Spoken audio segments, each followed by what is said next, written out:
Belə yol ala. Əli yolu da kəsmişsin. Bura bax. Nə gün deyə. Uşaqları məktəblərini də kürəyimizdə getiririk. Öyümüzdən qırağa çıxa bilmirik palçığın əlindən. Yaşamaq mümkündür burada. Salyan şəhərinin stansiya adlanan yaşayış massivində sakinlər illərdir yolsuzluq problemindən əziyyət çəkirlər. Söhbət şəhərin 20 yanvar küçəsindən gedir. Məsələ ilə bağlı Bakı TV-nin qaynar xəttinə müraciət edən sakinlərin sözlərinə görə təxminən 3 il əvvəl ərazidə su kanalizasiya xətti çəkilsə də, həmin vaxtdan sonra küçənin asfalt örtüyü bərpa olunmayıb. Nə hüzrə gedə bilirik, nə toya gedə bilirik, nə uşaqlar məktəbə gedə bilir. Maşında 2 də ayaqqabı gəzdirirəm. Elə olardı ki, biraz çınqıldan zaten tökürüm, biz də gedib gələ bilək də. İstəyirik ki, bir daha heç olmaya məktəbə gedib gələ bilək. Mənim qazancım elə maşının üstündədir.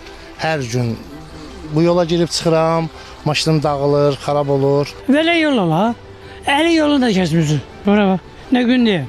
Bu bir dəqiqə uşaq xəstədir, doktora aparıram, aman da olsun, Allah çıxa bilmirlər. Məcbur olmuşam, işdən icazə almışam, aparım qoyum doktora qayıdım dala.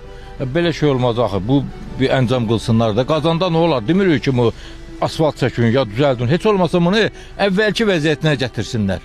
Təmiz püskünə qoyublar yolu. Bu 3 ildir bu halda da. Demək, əvvəl bura su çəkdilər və problem isə nə qardaş? Su çəkəndən sonra bunun yerinə torpaq tökdülər, torpaq, çürün torpağı. O palçıqları bizə yığışdırmadı. Qonşular yığıran maşınla aparıram məktəbə, yəni oradan gətiririk. Yəni belə getsə heç məktəbdə davamiyyət də olmayacaq, çox çətindir. Ayaqqabısı olan ayaqqabı götürür. Bax burada salafan kulokları geyirlər ayaqlarına, gedib məktəb yanında çıxadırlar, atırlar oyuna, yenə gələndə salafanla. Palçıdan keçmək mümkündür burada. Bir də maşın gələndə, o birisi maşın dayanır ki, bir saat o yol versin ki, çıxsın geçsin. Palçığın içərisində itib batmış yuxarıda. Bahan da yoxdur, deyirlər ki, get dərdi kimə deyirsən.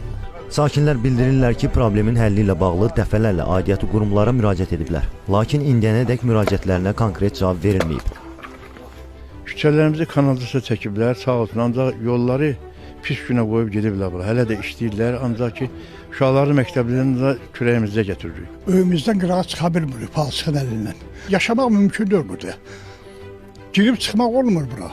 Skor pomoş bura nətə girsin. Keçən dəfə orada xəstə var gəldik, yanında orada gələ bilmədi bura. Palçıq idi, həddindən artıq. Bəzi uşaqlar buradan gedirlər, məktəbin yanında ayaqqabıları çıxadırlar, qaloşu. Məktəb ayaqqabısını giyirlər, ondan sonra gedirlər məktəbə.